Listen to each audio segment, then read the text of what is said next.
Sorry. It's recording.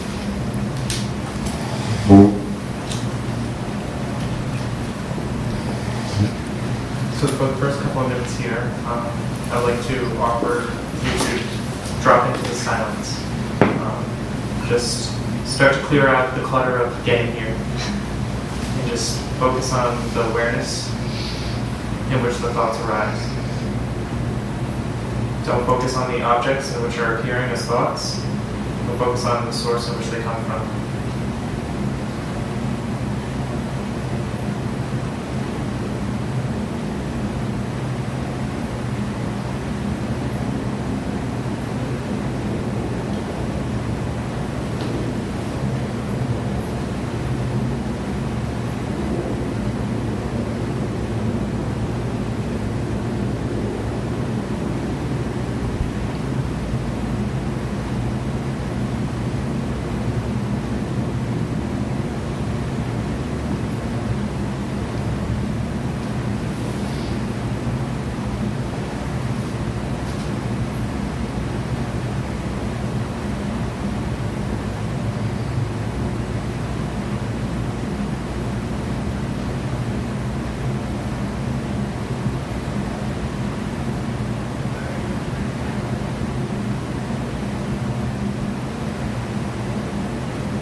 So as you noticed, as you're witnessing these thoughts,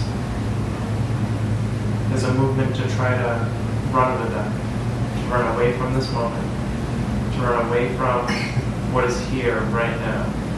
But for a moment, you can, again, turn your attention on the awareness.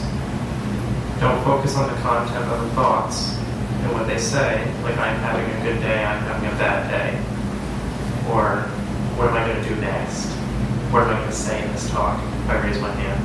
If you can just come to this place of stillness without needing to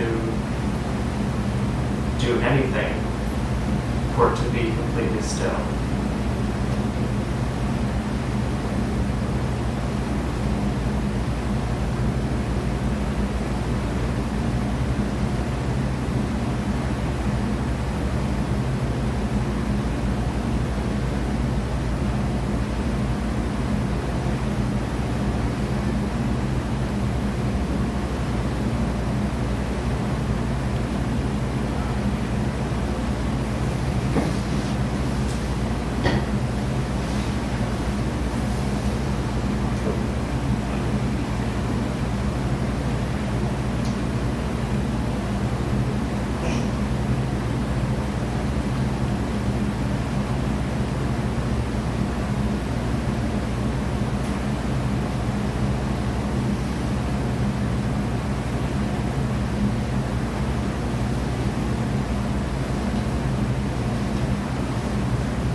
So at this moment, I would like to open it up to any questions anyone has. Whatever you feel drawn to speak, this would be the opportunity so we can investigate.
Something brings you here today.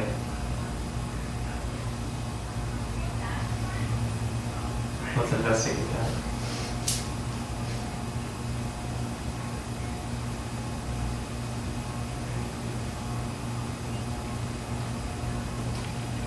So yes, something brought me here today. I've read books by people claiming awakening experiences, and as I read them and got interested, I found they were very similar, which made me think, oh, if they're so similar and they don't know each other, then there's really probably something there. And so for the last couple of years, I've been coming to things like this and reading more books and meditating and doing all these things. And it hasn't clicked for me. I haven't had one of these things that I would go and write a book about. And I'm now re-examining the assumption that it seemed like such a great idea, but like when an opportunity came to be around somebody like you who has presumably had such an experience that, oh, well, maybe a little bit will rub off or something. And now I'm looking at that and it's like, okay, that doesn't seem like a bad idea, but, and I don't know, I guess I don't know if I have a well-formulated question here, but do you want to say anything about that jumble of things? So who is this I who has been seeking?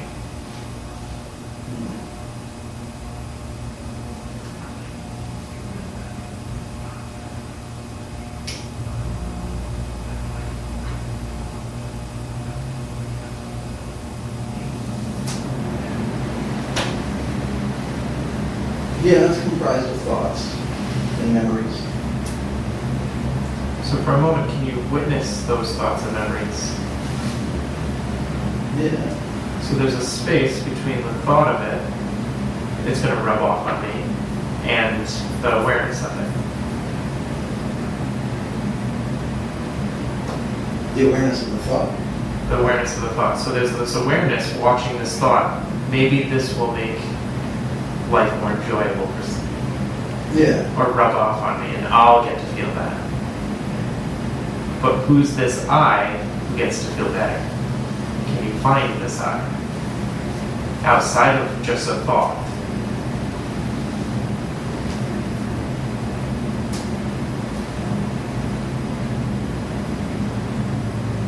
So I've been around this stuff that I know the right answer is no, I can't. And as I look now, all I see are memories and thoughts.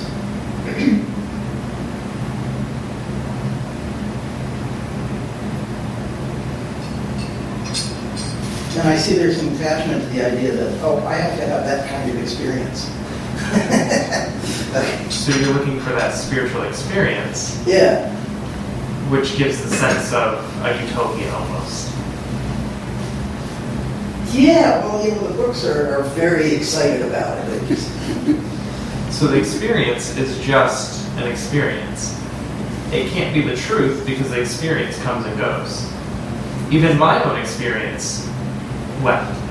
It's only a memory in the past. The book said that too. So if you can just trust in this moment Yeah. and let this experience be complete and whole. Okay.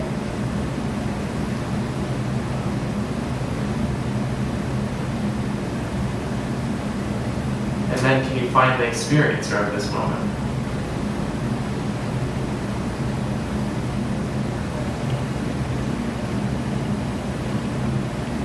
Yeah, there's definitely an experience of this moment. It's all around. Is it a thought? Or is it beyond thoughts?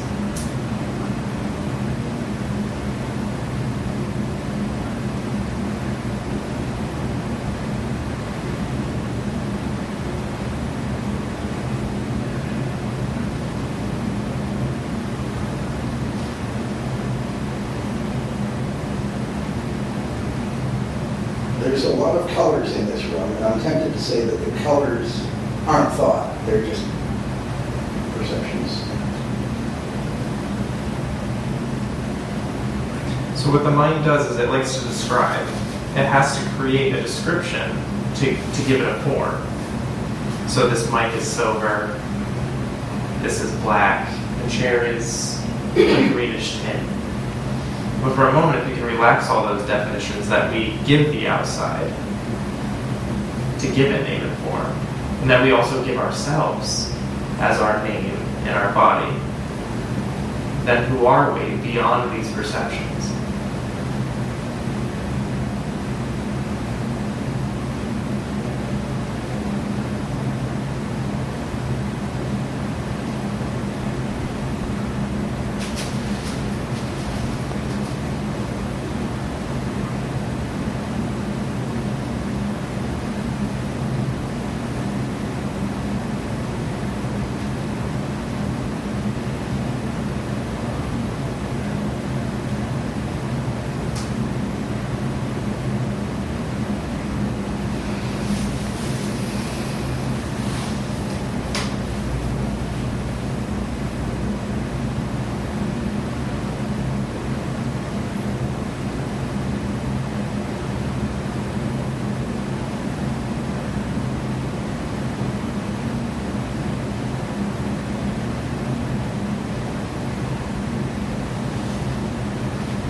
So you see these thoughts are just memories or conditioning of the past.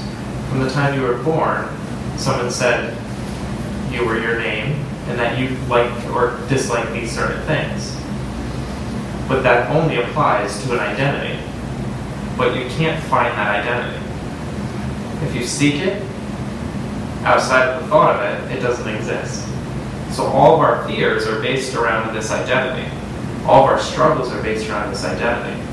And around this identity comes this contraction of who we actually are as this pure, alive awareness that doesn't fear anything, that's allowed to express itself fully.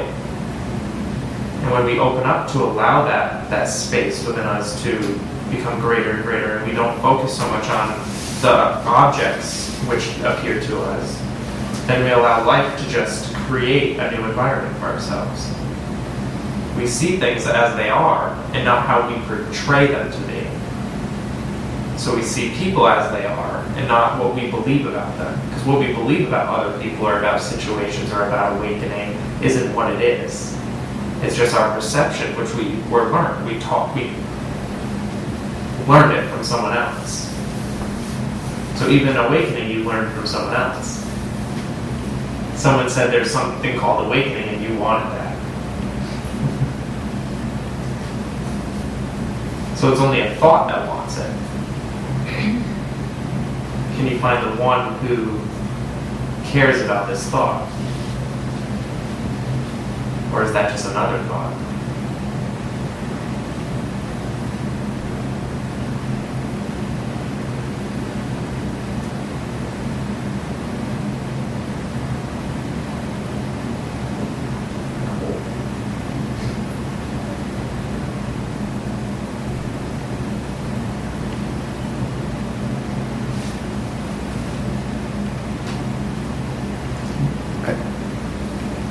At some level, it's just a thought to me.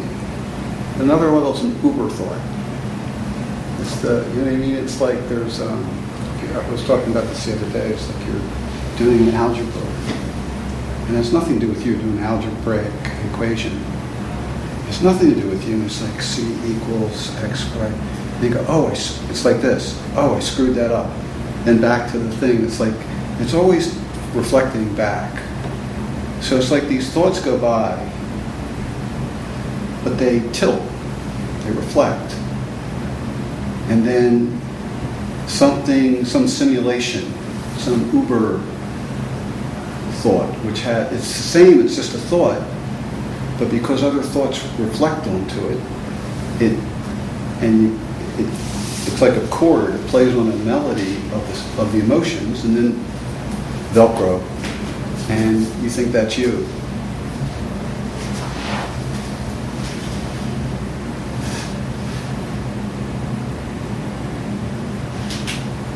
And then to me, it's just like a,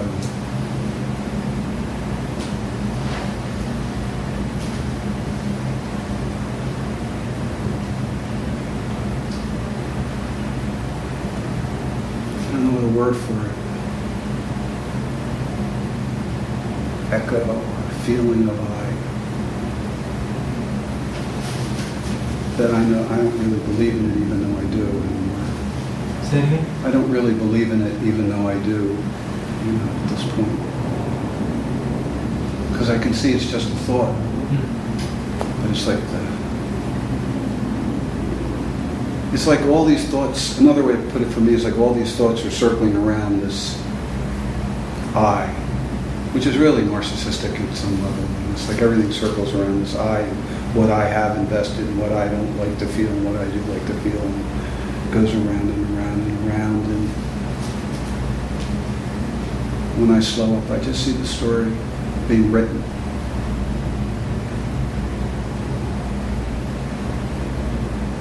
Can you come to completely trust in that watching without the identifying? Because as soon as the thought comes and you identify, it feels instantaneous that, oh, that's me.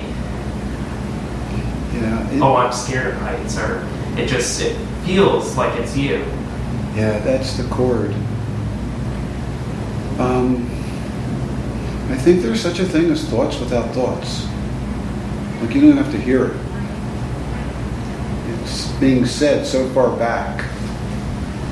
Who's the one who witnesses that? Yeah, thank goodness.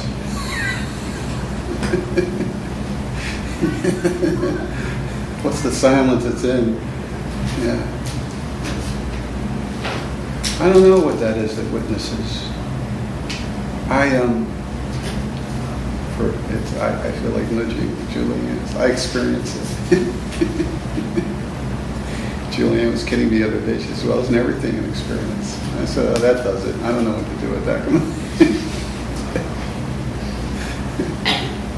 But I was doing an inquiry today with a woman in England. And she said to me, it was like the magic words, can you let awareness just be? And it was like, I just stopped trying. It wasn't I stopped trying. Stop trying this. And then there it was. Is it right here, right now? Oh, as you walk in this room, it's like energy darshan. That was going to be my question, It's like, but then it's a ridiculous question. Who knows? Who cares why? You walk into a room and it's so palpable. So this energy is always here. Yeah. It's only when we focus on the objects that it diverts our attention away from this energy in which we arise from. This awareness seems so far off, but it's always here. No matter where you go, there's always this awareness. You can't go anywhere without awareness. So if you're seeking, you'll always be seeking. But awareness doesn't seek anything, it's always here. It's neutral to what's happening. It's just looking through. And it's prior to the thought of who you believe yourself to be. So any fear only applies to what you've been told you are, or what you have identified to believe yourself to be. But if you relax that, there is no fear or anxiety. There's just this feeling of it in the body. And then there's just an ability to relax all of that and to focus on the awareness. But if you keep describing yourself as something, then what you describe yourself to be is what you become. So if I say I'm an angry person, and I keep up with that thought, then I just make myself an angry person because I keep believing the story of who I am. But for a moment I offer, can you find this I who is separate from existence, separate from the awareness?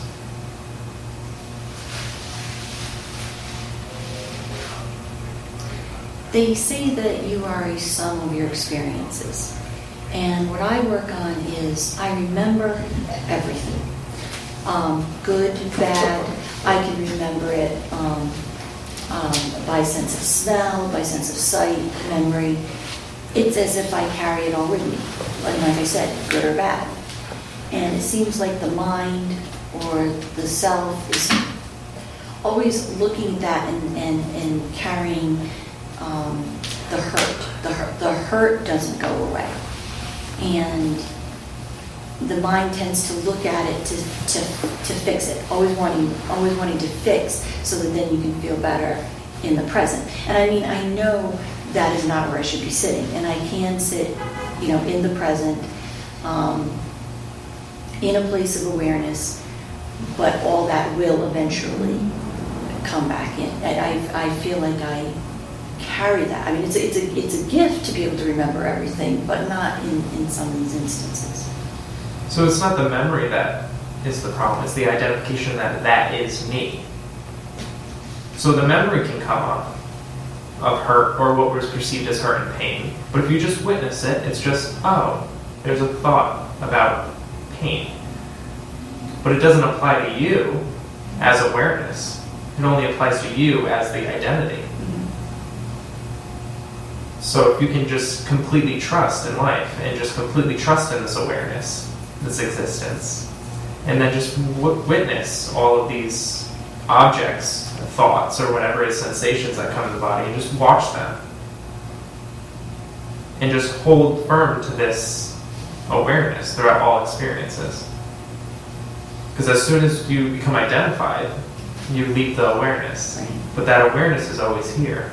So it's like you have to stay vigilant to just be here within the awareness. Not as to do something, just to be naturally here. You don't have to try to be, you don't even have to try to be yourself. You're already that. But it's just allowing that to live life, not the identity, which has all these fears built around itself. And then the same thing goes for that's happening now. I mean, whether you have a friend hurting you, or you turn on the news or the internet, and there's all the bad coming in. So is the friend hurting you as awareness, or is the friend hurting you as a thought that you have about yourself?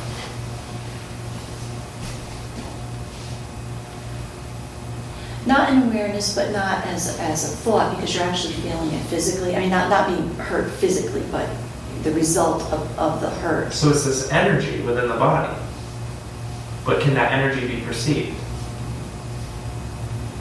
It can be felt. So perceived. So it's not who you are, it's just this old system burning away. It's just an old system that feels why they do that. And then the thought brings the emotion. You won't have an emotion without a thought. So there's a thought that you believe, which is causing this anxiety. Mm-hmm. So if you can find that thought in particular, or just realize that all these thoughts that are creating this anxiety come from that identity you have of yourself, or what you believe of yourself.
physical pain.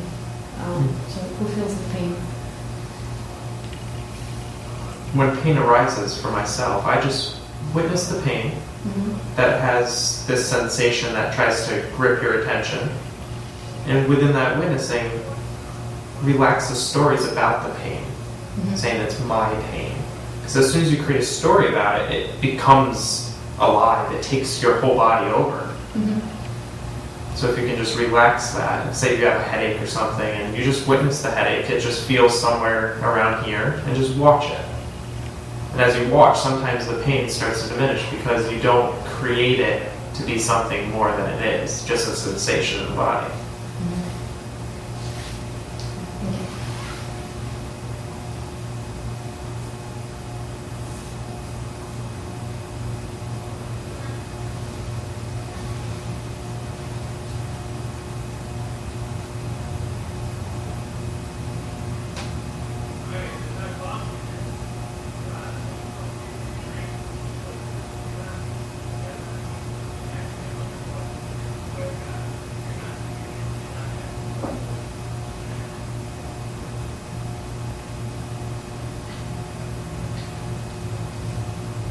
Can you go into detail a little bit more about where all this awareness originates from?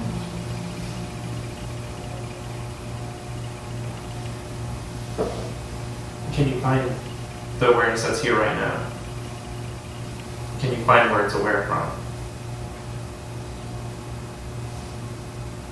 Or is it just infinitely beyond the mind's perception of it? So everything I talk about tonight cannot be understood by the mind, because the mind can't understand the source in which it arises from. Mind can't understand no mind. But in order for mind to exist, in order for thought to exist, it has to exist from something. And that place is this silence or this awareness in which it arises. So when we start identifying with just the thoughts, then it splits us into duality, because a thought can either be good or bad, or right or wrong, and then we live our whole lives based around these assumptions of what the world is about. But there is no good and bad, or right and wrong outside of what we perceive it to be. Someone might perceive something like the events that happened today, where the elevator did not work, as something bad. But it's only a perception from a perspective of identity, of what you've learned from the past.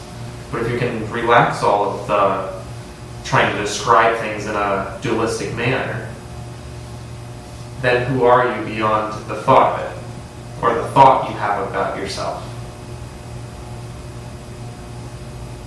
There just exists this space in which all of this is playing around. Even what feels like fear, if you just witness it, has this power to it. It just has this energy. And when you witness it from a space which is not identified with it, then you allow it to just burn itself up.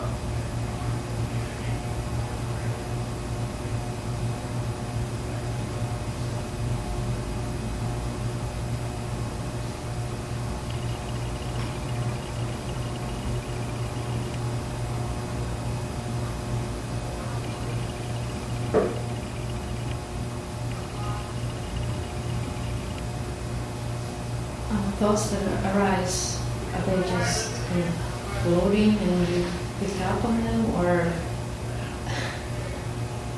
you honor, or you claim the ownership of the thought?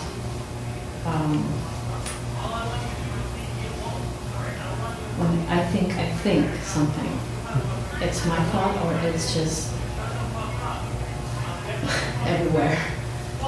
So you can't even really find spatially where a thought arises. It just appears within this space. So you're just watching all these thoughts come, but who do they apply to? Okay. Do these thoughts apply to a person that's here that you can find beyond the thought of it? Beyond what you've been taught of who you are? Or are they just coming and going? Well, if I follow the thought, I claim the ownership of it. I think that it's mine and lies to me. To who you are. Yes. So does that create a struggle with you when you follow certain thoughts, per se? Yes. So when you notice yourself just jumping into a story about who you are, simply just relax that seeking from what the story is portraying and just become more aware that this is just a story. This is just what people have told me about myself. It's not who I am. But it's hard to do it in the middle of the thought. Because when it claims you become it. You cannot distinguish it. But you're also becoming aware that it's a thought. So you're even aware of it coming and going. So there's something aware of that. Who's aware of that?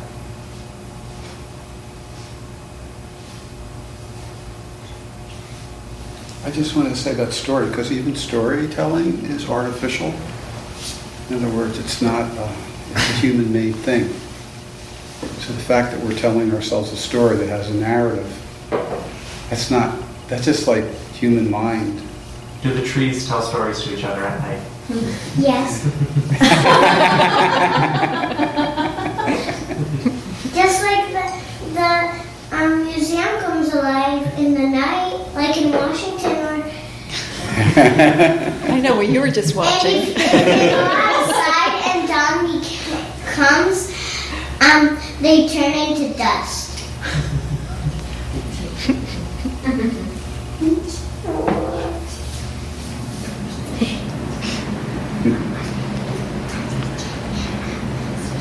I once had an experience of meditation where I got to witness the arising of the craving for a donut.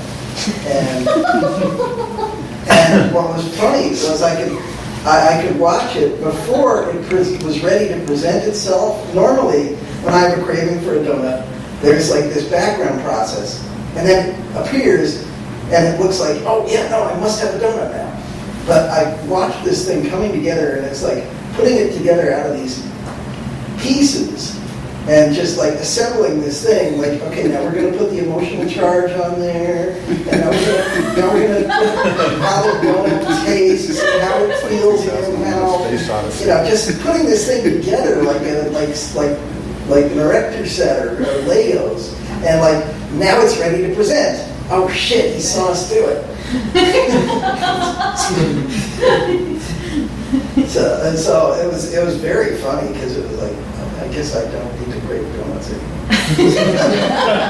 So that's what the mind does. It really attaches to anything it's experienced or wants, but the mind can't have anything. It's just a thought about it.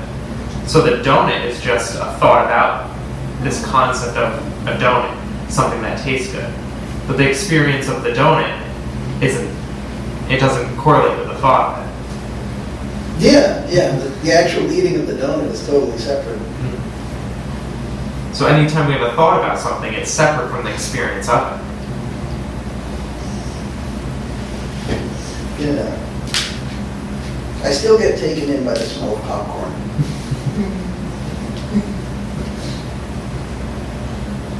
And it's okay to have mind, because mind has a purpose. We can't have gotten here without the mind. If we were sitting in caves with no mind all the time, we would have some serious issues. So the mind, when we are aware of it, becomes a tool. But when we just identify with it, then it can become destructive, because anything it comes up, we believe it to be true. So a thought could come up as, I'm not good enough to be happy right now. And as soon as that thought comes up, you just believe it, and now you're sad. But the thought is just a thought. And the power is when you are resting as this awareness all the time, that those thoughts are just seen as a singular thought. It doesn't apply to who you are. It's just a thought about what you've been told you are.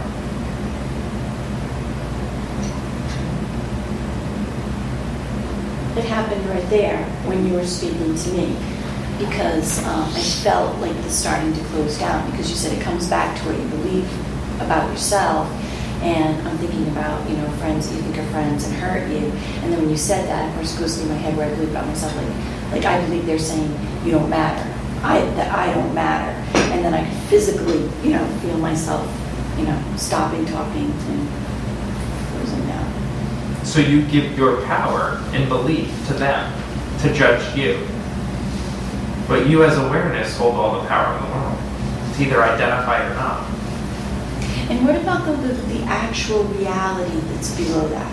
I mean, I understand about thoughts, but there are actual things that are going on, or actual things that are happening. And I understand I can choose my thoughts about that, but it doesn't always change the act or the situation.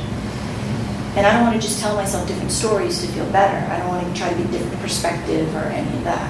So it's not about picking good or bad thoughts. All thoughts are equal. They're all identified as it's me, or they're seen through just awareness. So you don't have to choose, oh, I'm a good person because someone told me this is how you should act, that I have to fight against the bad. It's not about fighting against the bad and becoming good. We're trying to become bad, if you want to do that. It's just about realizing that all these thoughts only apply to a thought about yourself. But if you can honestly look for that I who describes everything as yourself, you might not be able to find it. And if you stay in that neutrality, what about the actual event that landed you in this thought or lack of thought process? Can you give me a little? I don't think I understand. Say a friend does something. Say they take your money. That's an actual event that happened. Say somebody does something really bad to an animal. That's an actual event. There's a bad happening still below your thoughts that you can't always be neutral. Is it only a bad happening because you describe it that way? Because there's a belief in the duality of good and bad? Or are people just people and they do what they do just because that's what they've been conditioned to do? And this is where I come to, like, in so many of these types of things. Can I speak? Sure. Yeah. Because I raised this with Panache Desai about Hitler and the Jews going into the ovens. And there was something we were doing. I'm teaching a class on Zen and the Tao. And there was something we were doing this week about undecidability and about not knowing. And so somebody does something. So the very first thing, and you were pointing to this, the very first thing, if somebody says something to me, says, you're horrible, I hate you, or I reject you. And then the very first thing is there's a whisper of a thought, or it's loud inside my head that says, you're a loser. So it's not what they say, it's what I say. I'm reacting. Byron Katie has a statement that says, if you think other people are your problem, you're completely insane. You know what I mean? It's like someone, rejects me. They reject me, but what do I do with that? What's the thought that goes through? Like, if I reject me, then do I identify with that rejection, to go back to what you said? Or do I watch that and witness that, oh, this is like Groundhog Day. This goes on all the time. The voice, which is just a word in my head, is rejecting me. But about real actions, go back to that, where there's actually things going, and we still have preferences.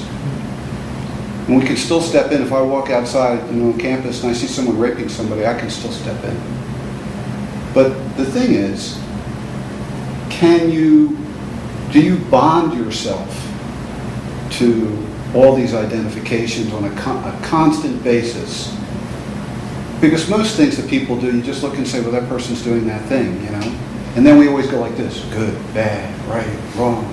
I like that, I don't like that. You know what I mean? It's like that secondary process that's firing off all the time, over and over and over again. And so, like, the ability to go where Jacob's talking about is the ability to go into that space, the ability to go out of that judgment, where you get that peace and you feel that experience. Then if you have to act, if you have to judge, then you do. But you're not habitually timers. You know when to act. Action just comes. You see something happen and you just act to it. But you don't act to it as I have to act. It's just an action. You just say I need to drink a glass of water. It's just drink a glass of water. There's no thought that now I have to drink a glass of water. And I so understand that, because it wasn't like the right and wrong, the judging. It wasn't that. It is what you were addressing. It's when you actually come down to something that it would be incontestable to most people that really somebody should do something about that, because it's terrible or wrong or what have you. Yeah, to me, it's like it goes beyond my dislike of Republicans. You know what I mean? It gets past that. I like Democrats, I dislike Republicans. It has to go past that. It has to be something which is just... Right, past But preference. that's supposed to be true. They are evil. Hey! Let's not go to the My zen is to look at the Democrats and see how ridiculous they are, as well as the Republicans, and I'm just hearing stories from both at this point, you know, and just try to, because I could get drawn right into my dislike for Republicans, which is just, it's like that's the identification. After a while, it's funny on one level, but another level for me, I don't want to keep continuing on this habitual thing where, I take half the population and judge them. This is judging. I judge them. Another thing to watch out is identifying with awareness. Because when you identify as awareness, then you're trying to do something. Then you're trying to be, I'm aware. So then this I has to be aware. And now there's a maintenance of awareness. But awareness exists throughout all states. So don't even hold on to the, I have to be aware. Or now I have to be aware because maybe when I'm going to go meet this friend, I have to be aware so that they don't hurt me. Because then that's also a deflection away from who you actually are. That's just another thought, deferring its pain to awareness. But within awareness, can you allow all pain, all what feels like a constriction, to exist?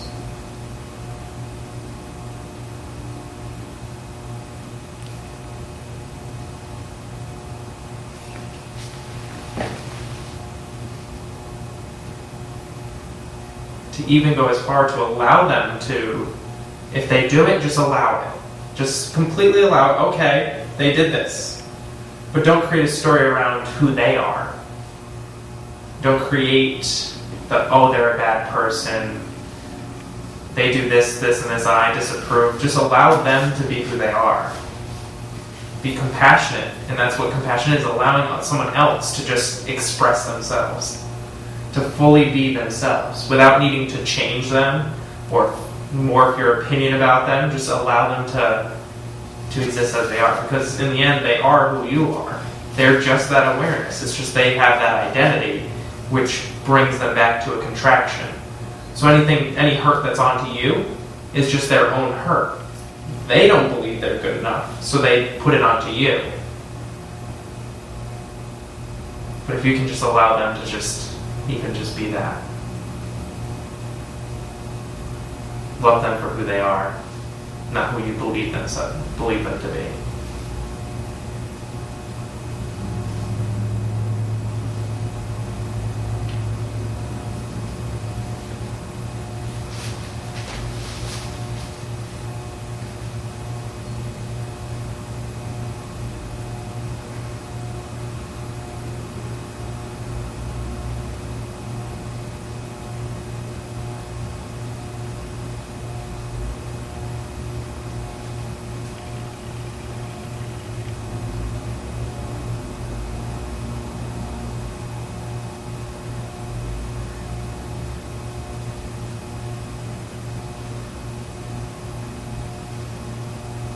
So the whole point of the satsang tonight was to bring awareness that you are already what you're seeking. That if you're seeking happiness, you're already that. If you just allow yourself beyond your identity to just be everything you are. To allow yourself to be joyful or blissful, or just allow everything to be as it is. Then you'll notice beyond the mind it's a river flowing of energy. And it's not constricted, it's completely open.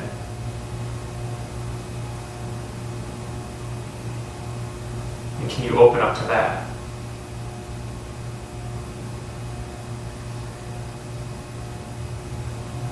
That's beautiful. That was beautiful. We always try to battle ourselves to say, this isn't the situation for me to feel happy. Or because someone did this, I shouldn't feel happy. Or because stuff's not going right in my life, I shouldn't be happy. That maybe when I'll get the next job, I'll be happy. But you're just putting your power into everything else. So if you can bring that power back to yourself and just realize that it's all here. Everything you're seeking is always here. It's never going to be anywhere in the distance, because it's just going to be a thought, and you're just going to continue to seek and seek and seek. But when will you finally find that which you're seeking for?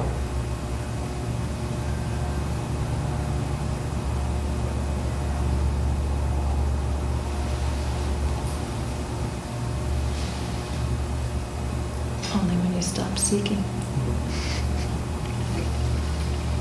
And can you find the one who's seeking? Is it just this identity that keeps saying, well, I was told that happiness is a 2-car garage and a big house, or I thought happiness is for other people to reflect back to me what I want them to reflect, or we all have this, it's this battle where what we were told is to bring us to this place of peace is completely different than what is the actuality of it. Peace and freedom doesn't exist as something. It exists as who you are. When you stop believing yourself to be the outside. When you stop believing yourself to be the thoughts about who you are. Then you can just allow this freedom to completely engulf you and let you live life.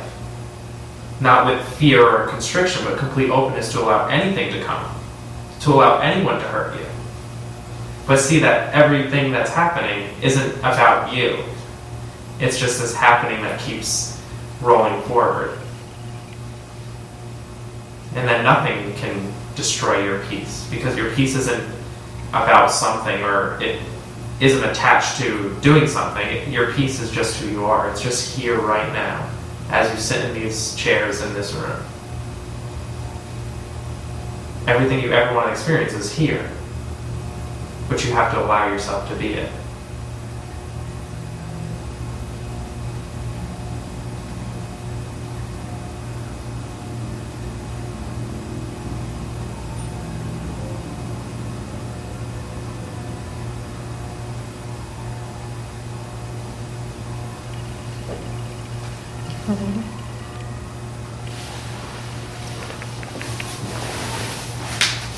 So if you're seeking an experience is just going to keep coming and going.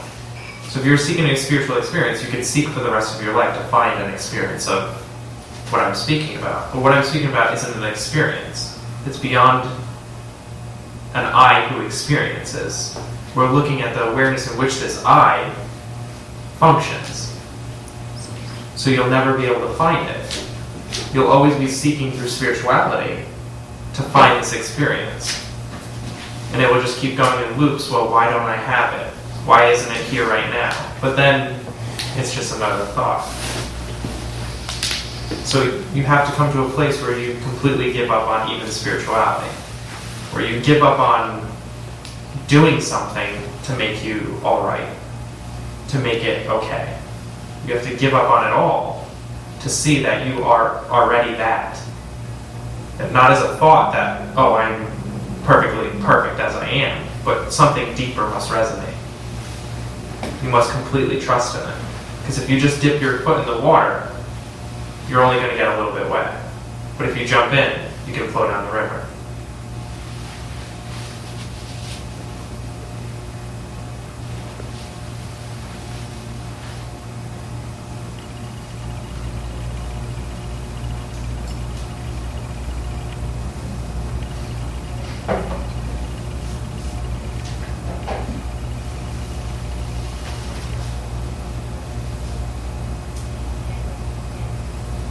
So what are you truly seeking by coming here? There must be something deeper that wants something.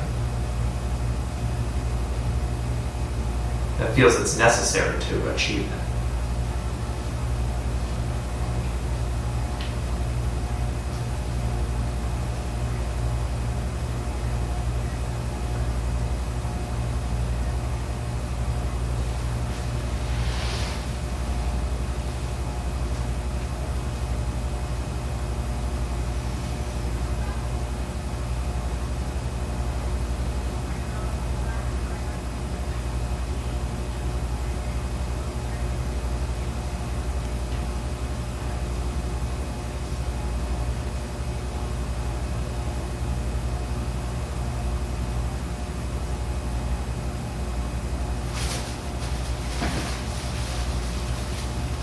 came to be here for your first night of speaking at Providence Institute.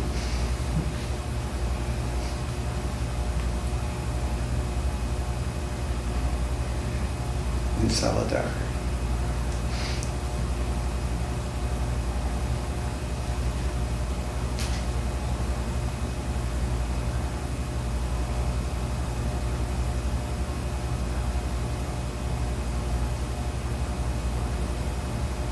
I will say that it's, I said before, I love the river. I love the river. The river is just such a motif for me. It resonates really deeply.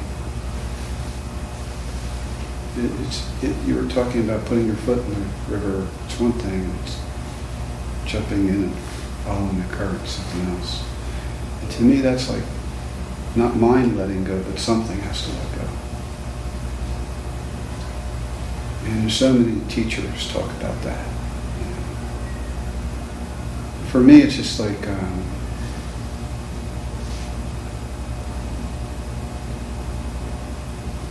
slowly. Do you believe in a process of awakening? I don't know. I have no idea anymore. Because it's only slow to an identity which believes in space and time. Yeah, I mean, I don't know anymore. I don't even know about awakening anymore. There's no such thing. Yeah, it's just all falling away. It's just another thought. Yeah. But the letting go,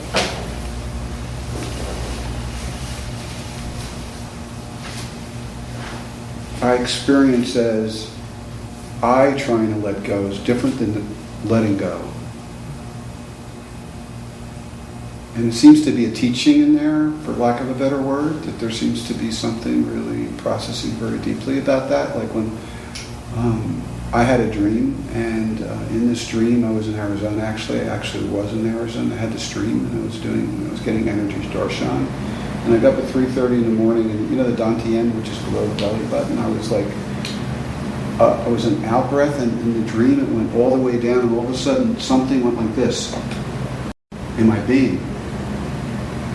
And I was going down, and I went, oh my God, it's infinite. And I felt this, like I had let go. I was in the middle of the river, flowing down the river, you know, and then I took an in-breath, and it came out, and then it went down again.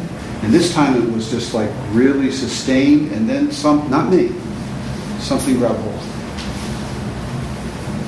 And I stopped asking. I'm not going to ask you. It's not a matter. I don't care anymore whether, you know, what is it that lets go, and you know, because it's immaterial at this point. But I can tell that when I'm trying to let go,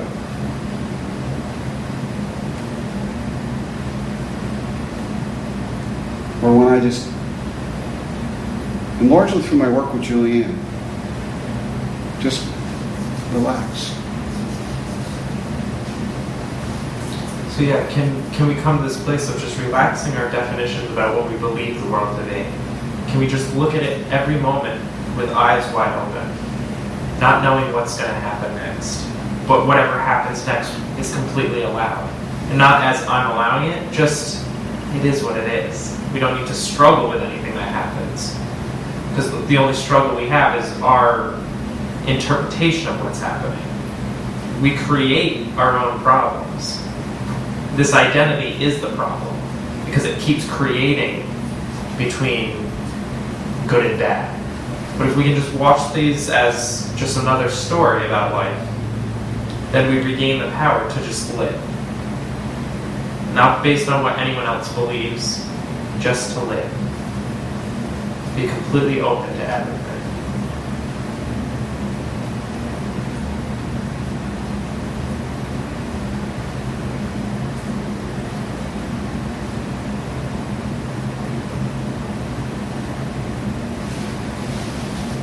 So it's not a one-time experience. You have to hold onto the awareness at first. At first it's going to feel like it's so distant away, but whenever you feel that anxiety, if you can just turn the attention and just focus on this awareness that is here already, the awareness that watched this contraction come in and it's going to watch it go. But if you can just allow that energy just to exist and be okay with it existing, not as a story where I have to be okay with this now because a teacher told me to, or anything like that. But if you can honestly be honest with yourself and just be like, okay, it's just going to be here.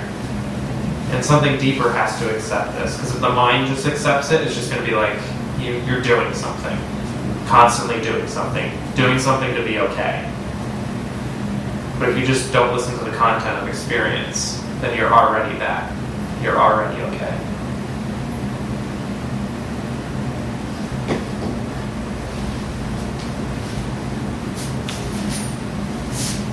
So that would be it then. In other words, the contraction happens, you're witnessing something besides the mind is witnessing the contraction. Awareness is witnessing the contraction come and the contraction Yeah, come. yeah, I hear the words over and over and over again, but that's it. Nothing's going to ever stay.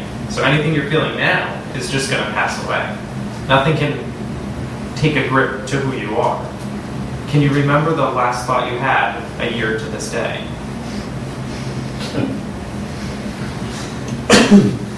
Do those thoughts even matter now? Or is it only on a moment-to-moment basis do we identify or not? We create this, it's me, it's me, it's me. But in a year from now, you're not going to even worry about that thought about me. Unless you identify with a new me. So we can go beyond both of that, beyond those identifications, and just live here open. Just live aware. And what can come against you? It doesn't come against you, it comes against this identity. And even the identity might contract, but even there's something to watch that. To just be okay with that.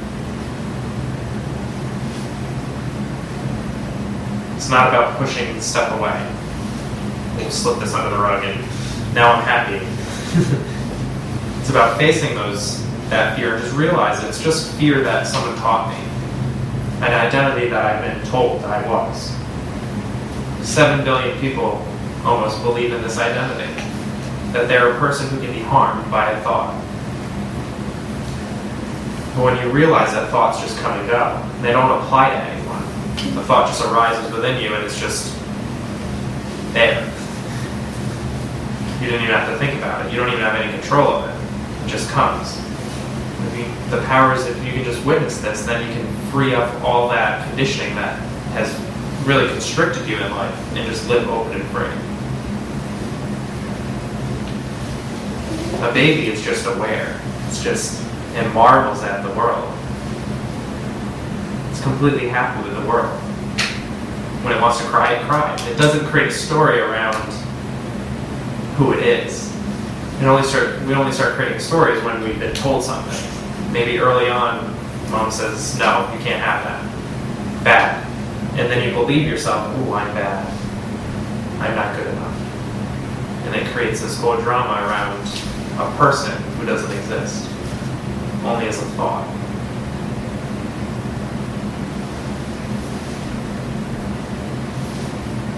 But you can't be the thought because there's something aware of it. There's something deeper aware of these thoughts. There's something deeper aware of the perceptions of that energy. Something infinitely beyond the mind's comprehension is here.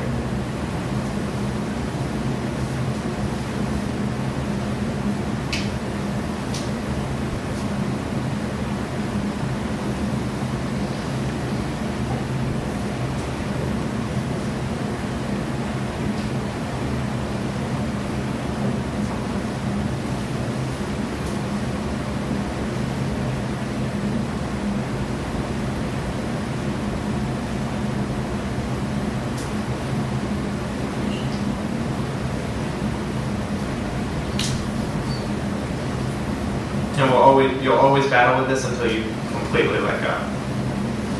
Until you honestly just give up on the whole search. The search to be a better person. And is that what happened to you a year ago when you were telling me about reading the book? So yeah, with Osho's words, he pointed me inward to become more and more aware. And as I became more and more aware, I just saw the craziness in the fact that I was just believing thoughts. That I was just believing all these thoughts about who I was, but then I'm just here. And I just allowed just that to be complete. I made the decision as relative that it was just going to allow everything. Not as I have to allow, just anything that comes is going to just come. Just my viewpoint towards it wasn't going to be as someone. I wasn't going to be as someone who has to go into the world and battle it or protect. Was it that you made the decision, or was the decision made? And I don't mean to be... It was something deeper because the decision was seen that it was so absurd. It was seen. The mind It was seen, yeah. For me, I was very lucky. I never searched spirituality. It was a one-time event.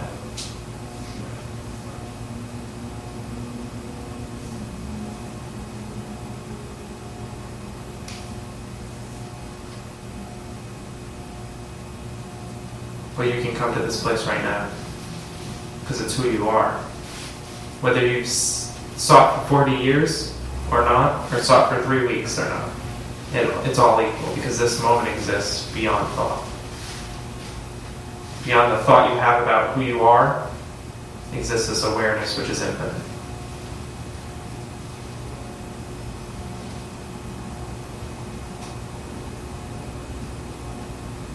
It's only when we believe in the past or believe in what the future is projecting as thoughts do we create an environment which is not in nature.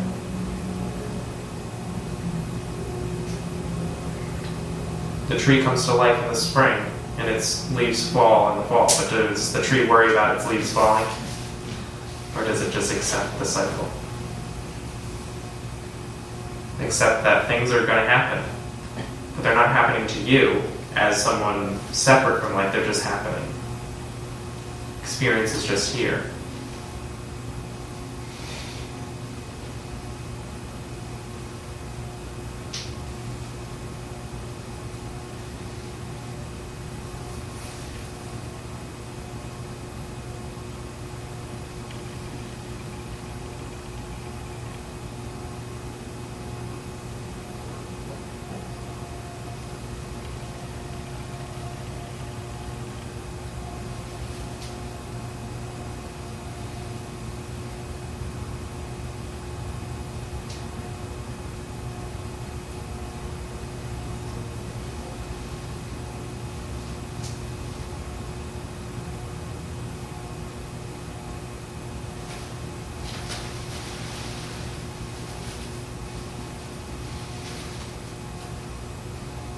Is this awareness the same as that awareness? Or is it like the same awareness, or is it just a very similar awareness? Or So, from me to you, is our awareness different? yeah, The awareness is one and the same, but the objects different. yeah, because I can't see out of your eyeballs. And I can't see out of yours. Right. But in fact, we arise from that same source of awareness. Without awareness, the world can't exist. For who would it exist in? There'd be no awareness of it.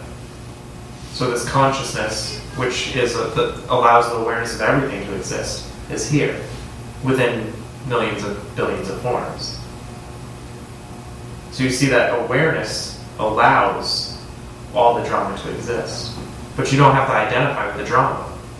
You can just rest within this space of silent awareness.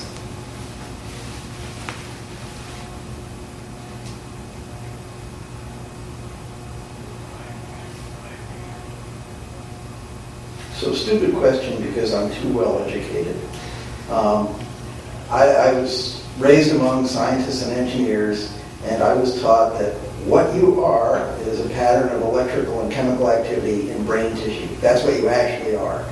And I believe, I believed that explicitly for decades and decades. And there's a part of, there is a thought that says, yeah, this awareness thing, it's just an artifact of electrical and chemical activity in the brain. And it seems to have all these lovely mystical properties, but it's really just, the electrical activity. Can the brain exist without awareness? Can you find anything existing without awareness of it?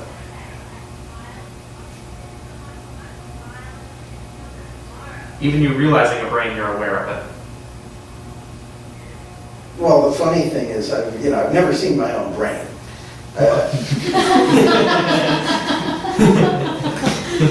So right off the bat, the whole thing's kind of theoretical.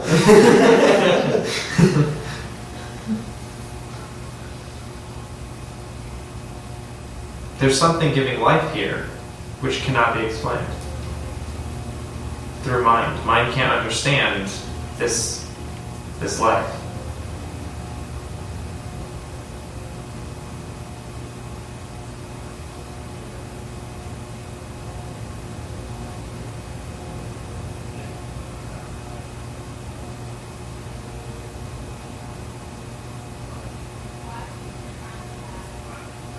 There's many religions that try to reason out why we're here, or how it became. And they're all pointing to the same thing. That in order for it to exist, there's something that allows it.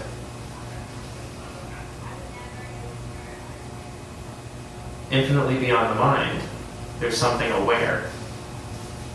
Not as an I am aware, just something looking through your eyes. An infinite intelligence looking through you.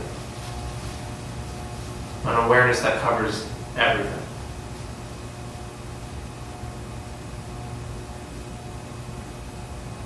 The creator and the creation can't be separate from each other.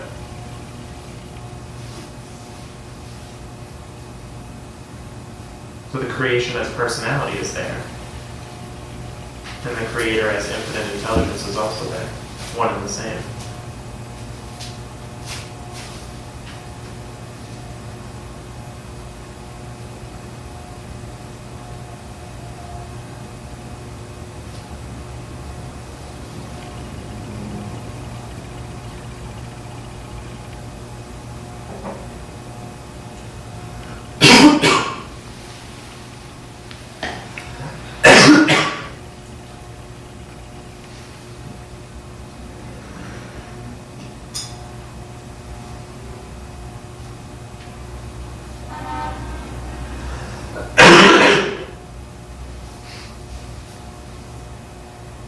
There was a poem. Maybe I should drink some more water. I don't know if it was a Zen proverb or a poem, but it said, "When I search for God, all I find is myself. When I search for myself, all I find is God."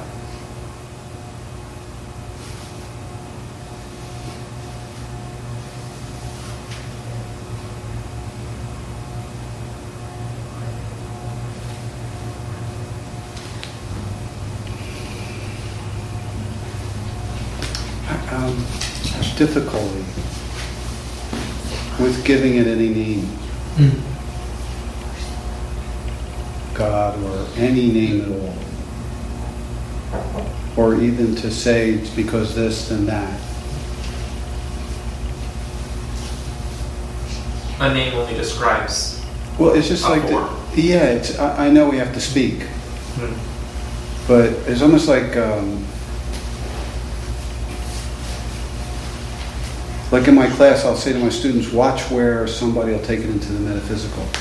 There's like a point where it'll jump, and whatever awareness is, it is. But as soon as, and a lot of really good teachers will say, it's just a pointer.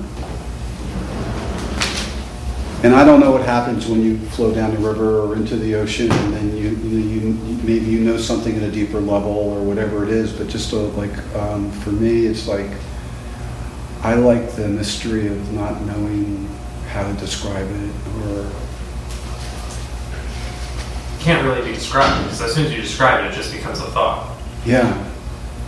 No, I was just saying, it was like, there was like a moment where we were we were talking about it and giving it attributes, and it's like that's where I start to back away, because I have no words for this. As a matter of fact, my experience is being, brought to my knees and humbled. My mind just like breaking down. The tires no longer, even rubber, they're wood, and they're crumbling. And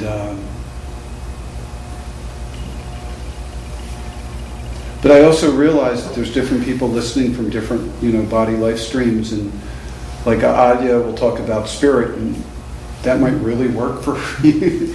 So it's just my own preference, just not to name it. So when we use speech, we have to use words, but as we use the words, we point to that which is beyond words, beyond the concept that we have about words. God to you might make an image of a guy in a cloud. God to someone else might mean formless. Yeah. But we point to that which is beyond all of this, which allows that to arise, allows even your perception of it to arise.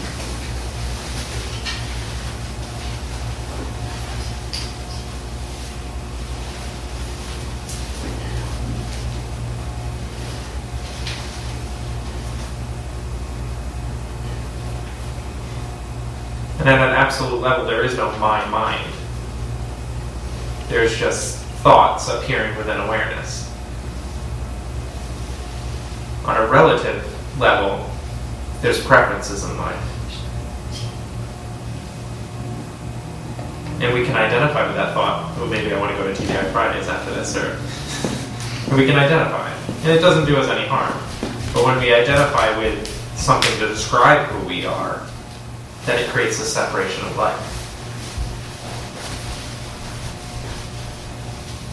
Yeah, I have to cross the street now. Yes, you do have to cross the street now. That's okay. Yeah. There's a car on the left. Okay. Yeah, don't run into the street. Don't jump off the building. But in one aspect, I am saying jump off the building. I know you are. I'm aware of that.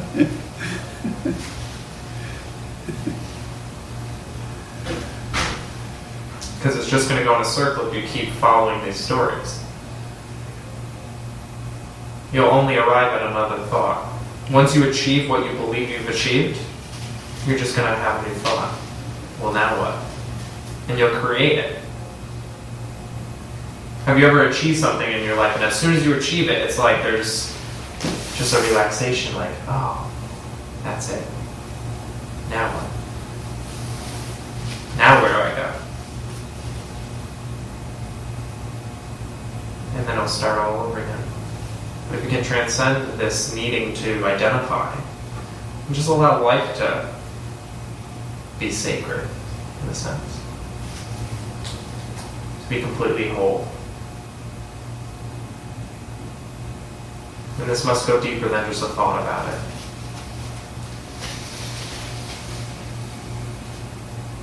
It must be, I'll use Scott Kilby's term, a living realization.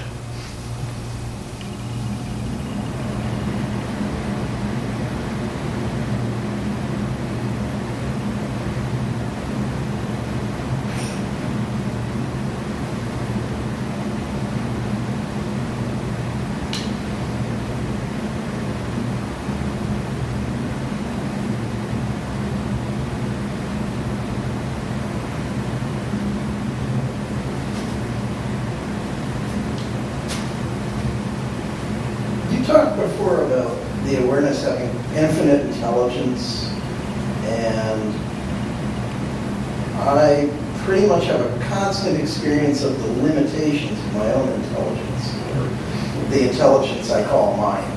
So I have no idea what it would like, what it would be like, infinite intelligence. And it can't be described, because it's infinitely beyond. Oh, okay. But there's something intelligent looking through your eyes. What I've found is, through my life, things just appear within that. For instance, I met Julianne because I met one of her friends, Sharon, on the beach one day. An infinite amount of possibilities how that could happen. So there's something infinite here that's holding this all together. which allows you to breathe without even thinking of it, which holds everything in your body together. So that's what I'm referring to as that infinite intelligence that holds it all together. Okay. You don't really need to do anything to be alive. That's a gift. You don't have to do anything to be here right now. You don't have to work for it. You're just here. You're already aware. But can you trust in already being aware? Can you trust in that true self, that deeper resonating awareness? And give up managing the experiences. Well, and it's funny, where I was looking was, I have this Sudoku game on my phone, and I'm getting slower, I swear.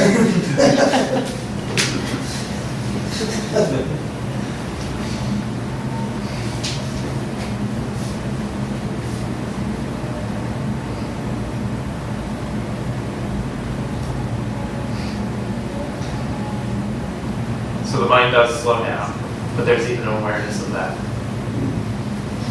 That's true, I know I'm slow.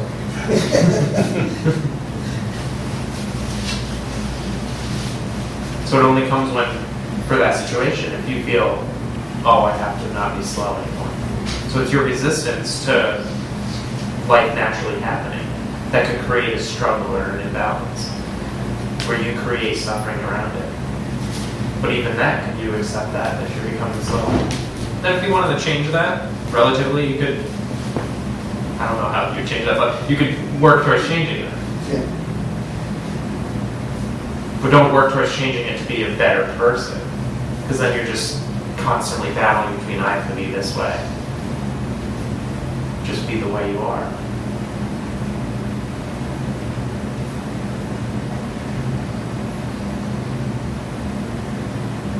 Yeah, I can see where it's kind of the tip of an iceberg of stories about, oh, maybe I'm in my 50s, maybe it's dementia.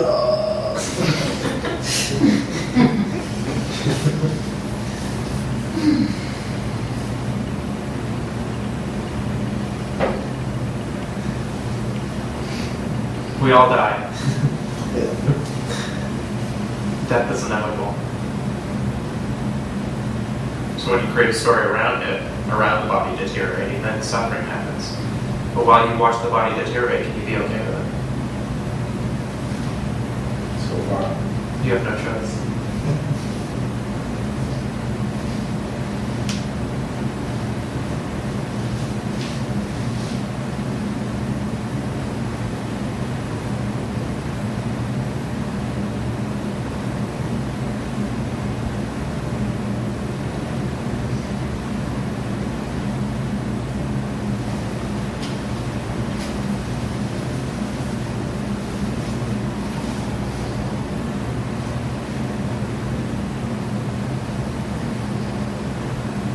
You don't really have any choice of what happens to you in life. You could be yelled at by the guy downstairs in 10 minutes, for all you know. You don't have a choice. The only choice you have is to either identify or to not. To live open or to not. To bring the attention back to what is already perfect, or to live in the duality of personality.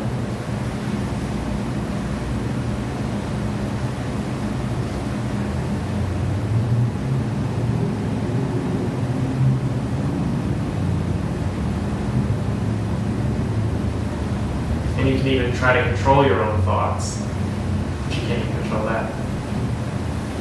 They're already naturally arising.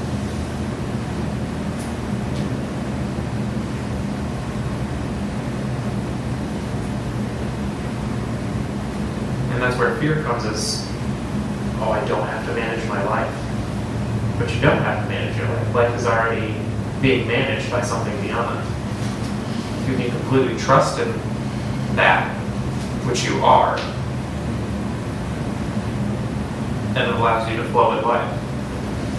Not as something separate from it, something struggling with it, but just as a natural flow of it.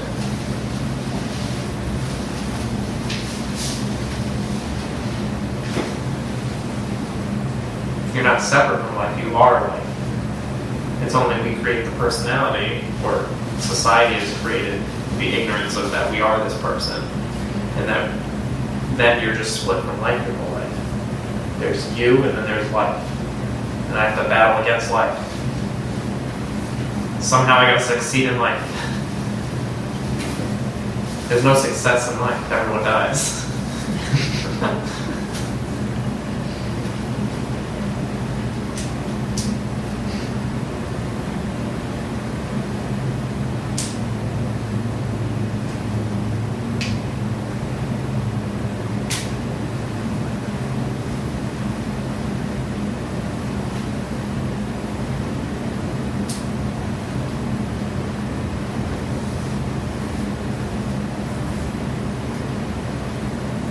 And when you leave here and you feel these emotions come up, because you might not feel it here tonight, but you feel something gripping you, just contemplate, who is this I who feels this? Is it a thought I have about myself, or is it this awareness? And then you have the choice to either identify that yes, this is me, or just to see it as a thought.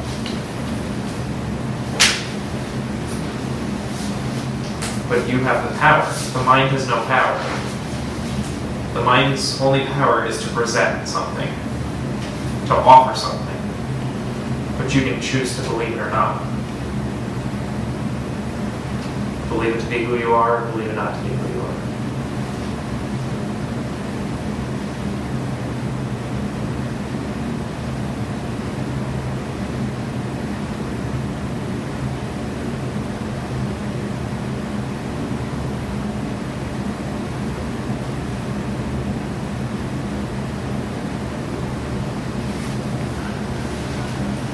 What do you make about the distinction between thoughts which are consonants and syllables? Or what? Consonants, vowels, syllables.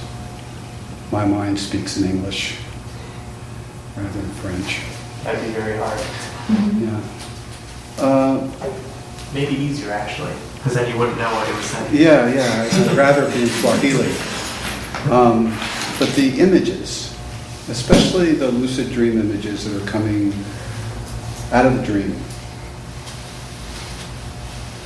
that seem to teach, if that makes sense.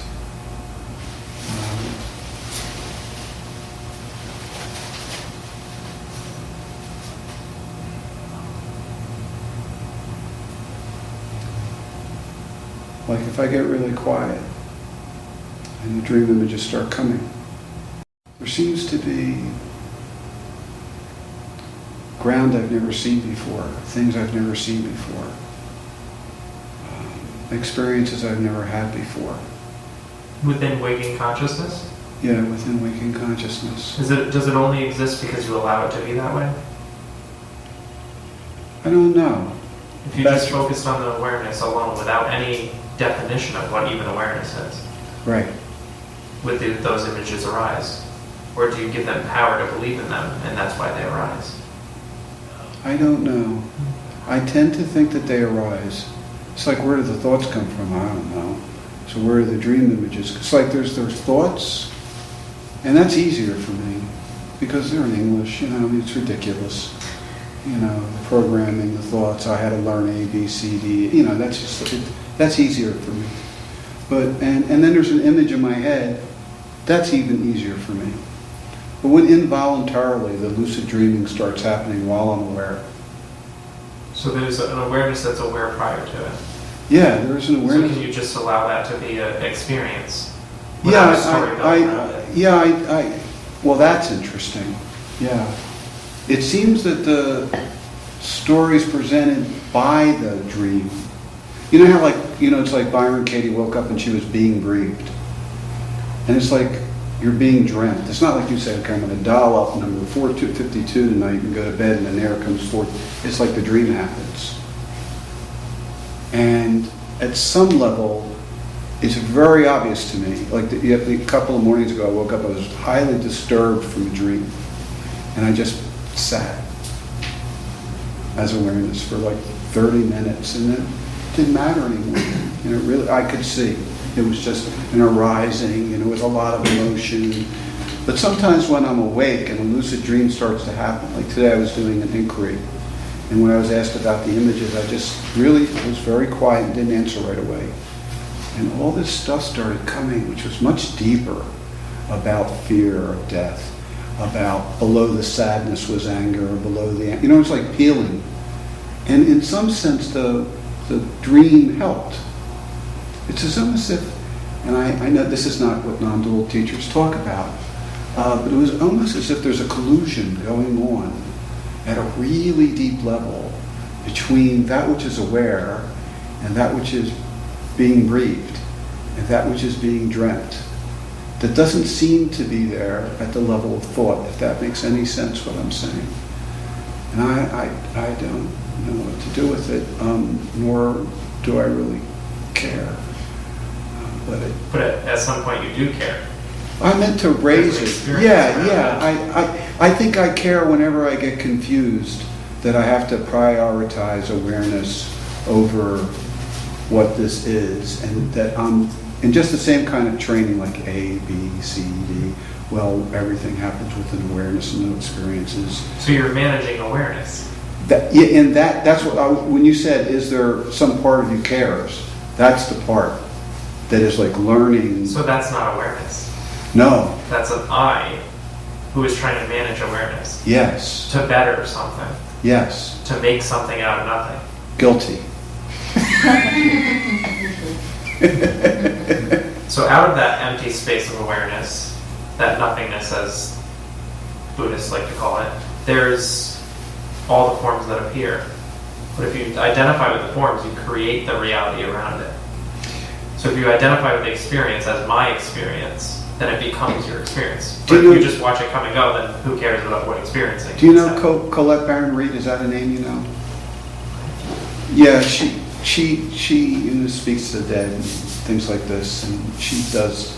It's a little different. It's a little different, but she talks about oracular consciousness and divination, and that I could be walking down the street with the five of us could be walking down the street, and something happens, and four people doesn't matter, but all of a sudden that could be like a life-changing. You just know it. It's just wow. That experience, whatever happened within consciousness, changes your life forever. And she says that comes from other people, it comes from yourself, and if you really, really watch, it'll come through dreams. And this is a kind of like shaman thing, more of a shaman kind of tradition. So I wonder about if there's not a relative level of what goes on between thoughts and emotions and dreams. This is something that I wonder. It's whatever you want it to be. Yeah. Well, but that gets... Does awareness want it to be anything, or is awareness just looking at it, watching it, observing it? My experience of awareness is that it's just watching. That's my... So there'll come a point where you either give up the story or keep believing in it. To keep seeking that experience as something important, or just to drop the I'm having experience. I wonder if it's that either or, though. I'm not certain about that. I wonder if there's not a both and.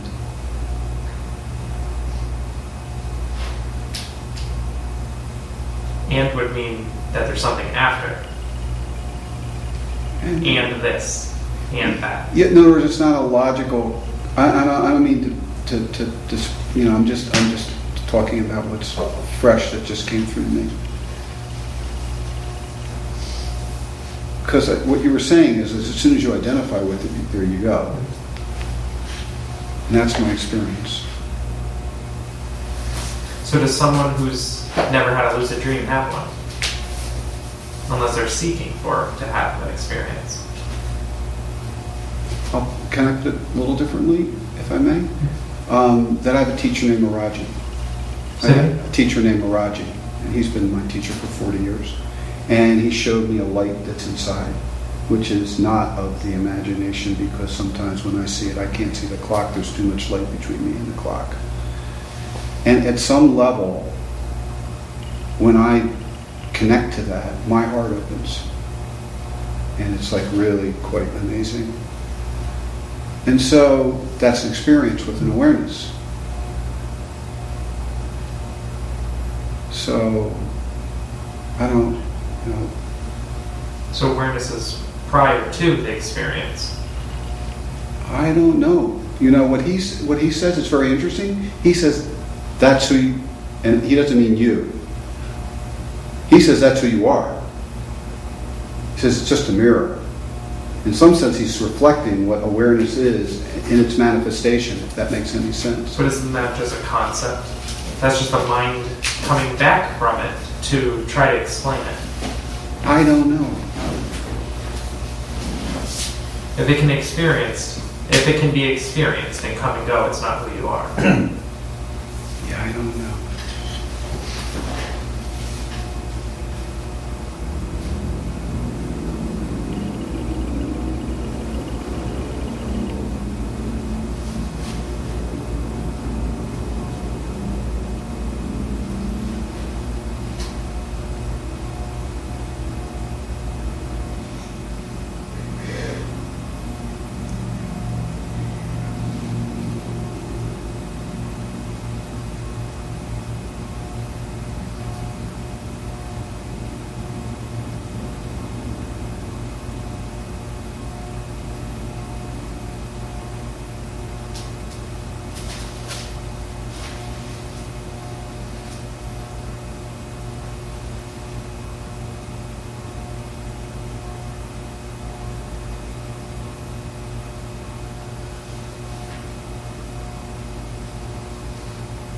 Any more questions as we wind down here?